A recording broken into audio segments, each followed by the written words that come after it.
ગોપાલ ઇટાલિયા પર જૂતું ફેંકનાર વ્યક્તિ તો કાયર છે, સ્ત્રૈણ માણસ છે, સ્ત્રૈણ, પુરુષ નહીં, સ્ત્રી નહીં, મિક્સમાં જે સ્ત્રૈણ ટાઈપનો માણસ હોય ને, કાયર માણસ, કે જે બતાવે એવું કે બહુ મોટો ભડવીર છે, પણ હકીકતમાં તો એ એકદમ કહેવાય ને કે ડરપોક માણસ હોય છે, નાકારા માણસ, એકદમ કહેવાય ને કે કાયર માણસ હોય. કાયર માણસોના કામ છે આ. તમે તમારી અંદર શક્તિઓ હોય તો તમે શક્તિનો ઉપયોગ સત્તા સામે બાંધવામાં કરો. અમારા ઉપર જૂતા ફેંકવાથી ગુજરાતની જનતાનો શું ફાયદો? તમે શિયાળ છો, તમે કોઈ મરદ માણસ નથી, તમે પોલીસની આડમાં, પોલીસના પ્રોટેક્શનમાં જે કૃત્ય કર્યું એ કાયરતાપૂર્ણ કૃત્ય છે. અને મરદ માણસો એને કહેવાય જે વિધાનસભામાં જઈને ખુલ્લી આમ, ખુલ્લી છાતીએ, પડકારની સામે, હજારો લાખો કરોડોના સુરક્ષા ઘેરાની વચ્ચે તે પોતે પોતાના વિચારો પર અડગ ઉભા રહે. સ્ટ્રેટેજી ભાજપે બદલી. ભાજપે કોંગ્રેસના માણસને સભામાં મોકલ્યો, જેથી કરીને હવે ભાજપનું ખરાબ ના દેખાય અને એવું લાગે કે આ તો કોંગ્રેસ વાળા વિરોધ કરે છે. એક કોંગ્રેસી માણસને મારી સભામાં મોકલી અને એને એવું કહેવામાં આવ્યું કે ભાઈ તારે આ સભાને ડિસ્ટર્બ કરવાની છે, જેથી કરીને એવું લાગે કે ભાજપ વાળા નથી, આ તો કોંગ્રેસ વાળા છે.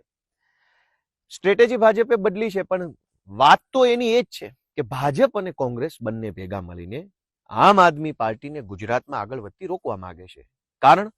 કારણ કે છેલ્લા 30 વર્ષોથી ભાજપ અને કોંગ્રેસ બંને પાર્ટીઓએ ભેગા મળીને જનતાનું શોષણ કરવાનું કામ કર્યું છે. ભાજપે જનતા ઉપર દમન કર્યું, ભાજપે જનતાનું શોષણ કર્યું, ભ્રષ્ટાચાર કર્યો, તાનાશાહી કરી. એનો વિરોધ કરવાના બદલે કોંગ્રેસે એનું કમિશન લઈ લીધું અને આ ભાગીદારીનો ખેલ 30 વર્ષોથી ચાલતો હતો, એ ખેલ હવે આમ આદમી પાર્ટીના આવવાથી બંધ થઈ રહ્યો છે. ખેલ બંધ થઈ રહ્યો છે, ફ્રેન્ડલી મેચ બંધ થઈ રહી છે, એટલે બંને રઘવાયા થઈ અને આ કામ કરી રહ્યા છે. ગઈકાલે કોંગ્રેસના માણસે મારા ઉપર જૂતું ફેંક્યું, મને કઈ વાંધો નથી, મેં તો કાલે જ કીધું કે હું માફ કરું છું. એ માણસ સાથો બન્યો છે, એને ક્યારેક અંદાજ આવશે, અહેસાસ આવશે કે એને ખોટું કામ કર્યું છે. કેટલાક લોકોએ મજા લીધી અને એવું કીધું કે ભાઈ ગોપાલ લઈ પેલા આવું કરતો હતો અને આમ હતું તેમ હતું. હું એનો તો જવાબ આપું જ આપું, પણ એની પહેલા કે ગઈકાલે જે ઘટના બની એમાં મારું લગભગ 10 થી 15-20 મિનિટનું ભાષણ મારું આગળ વધી ચૂક્યું છું. 15 મિનિટથી હું બોલતો હતો, તમે વિડીયોમાં જોઈ શકશો. અનેક ચારે બાજુથી લોકો મોબાઈલમાં રેકોર્ડિંગ કરતા હતા. ક્યાંય સ્ટેજની આજુબાજુ, આગળ પાછળ, ઉપર નીચે, દૂર દૂર સુધી પોલીસ વાળા કઈ ઉભા નતા. મારું પોતાનું ધ્યાન હતું, કેમ કે હું તો સાવ આગળ આવીને ઉભો વાત કરતો હતો. અચાનક જ મારું 10-15 મિનિટનું ભાષણ પૂરું થયું. એના પછી અચાનક જ 2 કોન્સ્ટેબલો આવ્યા, ચાલતા ચાલતા સ્ટેજની જમણી બાજુ એકદમ મારી નજીકમાં ઉભા રહી ગયા. બીજા 2 કોન્સ્ટેબલ ડાબી બાજુ આવીને ઉભા રહી ગયા. એક પીઆઈ આવ્યા, એક એએસઆઈ આવ્યા, એક સબ ઇન્સ્પેક્ટર આવ્યા. એમ મળીને કુલ 8-10 પોલીસ વાળા આવીને અચાનક સ્ટેજની આજુબાજુ ગોઠવાવા લાગ્યા. જનતા અને હું તો ભાષણ કરતા કરતા જોઈ રહ્યો હતો કે અચાનક કેમ એટલા બધા પોલીસ વાળા આવ્યા, અને જનતા પણ જોઈ રહી હતી કે અચાનક એટલા બધા પોલીસ આવીને ગોઠવાવા કેમ લાગ્યા. કશું જ નતું, કોઈ સિંગલ પોલીસ વાળો માણસ સ્ટેજની આજુબાજુ નતા. 15 મિનિટના ભાષણ પછી અચાનક પોલીસ વાળા આવ્યા. એ પોલીસ વાળા પોતે જ આ કોંગ્રેસી માણસને લઈને આવેલા. કોંગ્રેસી માણસ આવીને ટોળામાં બેઠો અને પોલીસે જેવો ઈશારો કર્યો તરત જ એને એનું જે કઈ કામ હતું એ કર્યું.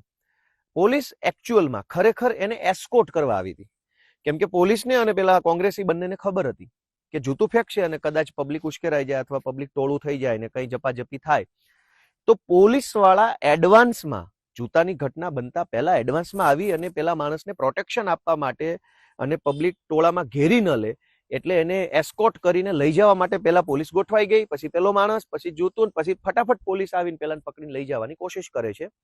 એ દરમિયાન જનતાનું ટોળું થયું અને પછી તો ટોળામાં તો શું બોલવાનું, શું થયું શું ના થયું. એનો સીધો અર્થ એ છે કે કાર્યકર્તા કોંગ્રેસી છે, પણ પોલીસે કોના કહેવાથી કોંગ્રેસી કાર્યકર્તાને સપોર્ટ આપ્યો? ભાજપના કહેવાથી. અને કેટલાક લોકોએ મજાક લેવાની કોશિશ કરી કે ભાઈ કર્મનો સિદ્ધાંત લાગુ પડી ગયો છે, ગોપાલ ઇટાલિયાને જૂતું પડ્યું છે. સરસ, કઈ વાંધો નહીં, એમાં શું ખોટું છે? કર્મનો સિદ્ધાંત એ નથી. પ્રદીપસિંહ ઉપર જૂતું ફેંકનાર વ્યક્તિ છે, એ વ્યક્તિ કોઈ રાજકીય પક્ષમાં ત્યારે નતો. જે દિવસે આ ઘટના બની, જે તારીખે, ત્યારે એ માણસ કોઈ પાર્ટીમાં નતો. એટલે બિલકુલ બિન પોલિટિકલ ઘટના હતી. જ્યારે ગોપાલ ઇટાલિયા પર જૂતું ફેંકનાર માણસ તો કોંગ્રેસી છે અને પોલીસના સપોર્ટમાં આવેલો છે. એ કોઈ મરદ માણસ નથી, એ તો સ્ત્રૈણ માણસ છે. એ એકદમ ડરપોક માણસ છે, કાયર માણસ છે. પોલીસના ટોળામાં આવીને હુમલા કરી જાય તો કાયરોનું કામ છે. એ મરદના બચ્ચાઓ તો આવવું જોઈએ એકલા. પોલીસ પ્રોટેક્શન લઈને શું કામ આવો છો? પ્રદીપસિંહની જે ઘટના બની છે એ ઘટના બિન પોલિટિકલ માણસ છે. એનું આજ દિવસ સુધી એ ઘટના બની તે દિવસે કઈ પાર્ટીના કયા નેતાના કહેવાથી કર્યું તે ઘટના બહાર સામે નથી આવી, એટલે કે એ બિન પોલિટિકલ છે. ગોપાલ ઇટાલિયા ઉપર જૂતું ફેંકનાર માણસ છે એ તો રાજકીય છે, કોંગ્રેસી છે, પહેલી વાત. બીજી વસ્તુ કે પ્રદીપસિંહ ઉપર જૂતું ફેંકનાર વ્યક્તિ જે છે એનો વાંધો ભ્રષ્ટાચાર સામે, તાનાશાહી સામે, એનો વાંધો સરકારની શોષણભરી નીતિઓ સામે હતો. અને એ વખતે એ વ્યક્તિએ કીધું કે ભાઈ મારો વાંધો આ વાતને લઈને છે, વ્યક્તિ સાથે નથી, પણ એ વાતનો વાંધો નોંધાવવા માટેની કોઈ ઘટના છે. ગોપાલ ઇટાલિયા પર જૂતું ફેંકનાર વ્યક્તિ તો કાયર છે, સ્ત્રૈણ માણસ છે, સ્ત્રૈણ. પુરુષય નહીં, સ્ત્રી નહીં, મિક્સમાં જે સ્ત્રૈણ ટાઈપનો માણસ હોય ને, કાયર માણસ, કે જે બતાવે એવું કે બહુ મોટો ભડવીર છે, પણ હકીકતમાં તો એ એકદમ કહેવાય ને કે ડરપોક માણસ હોય છે, નાકારા માણસ, એકદમ કહેવાય ને કે કાયર માણસ હોય. કાયર માણસોના કામ છે આ. તમે તમારી અંદર શક્તિઓ હોય તો તમે શક્તિનો ઉપયોગ સત્તા સામે બાંધવામાં કરો. અમારા ઉપર જૂતા ફેંકવાથી ગુજરાતની જનતાનો શું ફાયદો? તમે એકદમ કાયર માણસ છો, ડરપોક માણસ છો, તમે શિયાળ છો, તમે કોઈ મરદ માણસ નથી. તમે પોલીસની આડમાં, પોલીસના પ્રોટેક્શનમાં જે કૃત્ય કર્યું એ કાયરતાપૂર્ણ કૃત્ય છે. અને મરદ માણસો એને કહેવાય જે વિધાનસભામાં જઈને ખુલ્લી આમ, ખુલ્લી છાતીએ, પડકારની સામે, હજારો લાખો કરોડોના સુરક્ષા ઘેરાની વચ્ચે તે પોતે પોતાના વિચારો પર અડગ ઉભા રહે અને વિધાનસભામાં જઈ, અંગ્રેજોની એસેમ્બલીમાં જઈ અને કામ કરી આવે. ભગતસિંહને નીડર માણસ કહેવાય, એવું કામ કરનાર નીડર કહેવાય. કાયરોની જેમ આવીને ટોળામાં બેસી જાય એ કઈ બહાદુર માણસની નિશાની નથી. જામજોધપુરના ધારાસભ્ય હેમંતભાઈ ખવા ગુજરાતમાં આજે આમ આદમી પાર્ટીના ધારાસભ્ય છે, પણ એની પહેલાં એ કોંગ્રેસમાં હતા અને જામનગર આખામાં એ બહુ પ્રતિષ્ઠિત વ્યક્તિ તરીકે, કોંગ્રેસના એક આગવા નેતા તરીકે એમણે કામ કર્યું છે. તો સ્વાભાવિક છે કે જૂના ફૂટાઓ આવા નેતાઓની સાથે કોઈના પણ હોઈ શકે.